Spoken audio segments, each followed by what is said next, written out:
Well, new data shows the sale of new condos in the spring buying season here in the GTA have fallen to levels not seen since 2013. So if we look at what's taking shape in the market, we're joined live this morning by Daniel Foch, real estate broker at Rare. Daniel, thanks for joining us to talk about this. Yeah, thanks for having me. So obviously you're looking at these numbers very closely. You look at the data and it sort of comes up monthly, quarterly, et cetera. When you see these numbers saying that sort of for the first time in a decade, there's been a decline in condos, does it come as a surprise to you, or is this kind of where you expected the trajectory to go? Yeah, for me, I would have expected this. I think that, you know, the pre-construction space has really been battling a variety of factors. The economics of building a new unit and delivering a new unit to the market, it relies on a bunch of different things going right. And for the past 10 years, those stars have been aligned. And they've slowly been kind of falling out of sequence. So you've got development charges being increased by the municipalities, 41% last year and 110% a couple of years prior. So.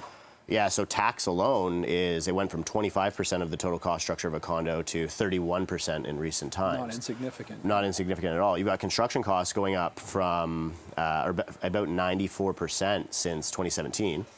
And now we know that we have excess demand. You know, population's growing faster than it ever has here, but you've got interest rates that are suppressing buying power, and nobody can afford to purchase these pre-construction condos, and developers rely on that to be able to sell those units. Just to be clear, is all of this data then based on pre-construction, or is it based on existing supply that's coming either on or off the market? Yeah, so it's all new condos, so there is some residual supply, or like inventory that you would call it. So that's leftover condos that are vacant and that owned by the builder basically until they are taken over by an investor. But there's also pre-construction sales that are accounted for in that data. And so the demand is really being pushed down by the interest rate environment. Yeah, I mean, in the interest rate cycle, we've been covering it really closely here. I mean, who can ignore it, right? I mean, there were like 8 straight, increases. It appears we may be in a pause phase right now, but uncertainty, markets generally don't like uncertainty, do they?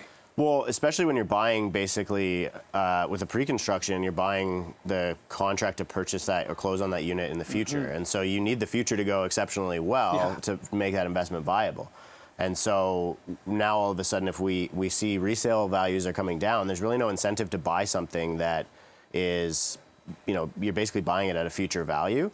And to be honest, the developers can't really afford to sell them at anything less than that future value because of that cost structure that I mentioned to you. And they're paying interest on these massive land loans as well. So is there anybody who gains from this? I mean, who could potentially, is this like if you're an investor with some money on the sidelines? I mean, what do you advise clients right now when it comes to this situation?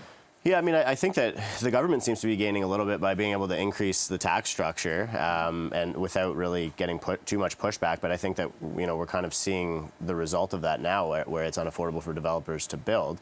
I think that investors who are sitting on the sidelines who are seeking these incentives and looking for deals where there are distress are seeing opportunity. And I think we're also starting to see a little bit of consolidation in the developer space, where some of the smaller developers who really were relying on these projects in the pipeline going well and being absorbed quickly are facing unviable projects and having to forfeit those to bigger developers who now are. And so you almost get this oligopolistic market forming where bigger developers are gobbling up these smaller sites, which, oligopolies seem to be pretty popular in Canada, so it wouldn't surprise me if that's in some cases, it seems. About 30 seconds left, Daniel. What implications could this have on renters? How could this flow through to that side of the market too? Yeah, I mean, you would hope that it means that you get more rental supply, or that the cost structure of rent comes down in the fullness of time. But what we're actually seeing happening is the interest rates are pushing more and more people out of ownership and into rental. And those are people who have a big down payment saved, they can afford big payments, and so they're pulling rents up from the top. So unfortunately, I don't really have any good news for renters yet, unless we see an actual race to the exit or a kind of severely bad event in condos. Always so much to talk about when it comes to GTA real estate. Daniel Foch from Rare, thank you so much for the time. Appreciate the insider analysis this morning. My pleasure. Thank you.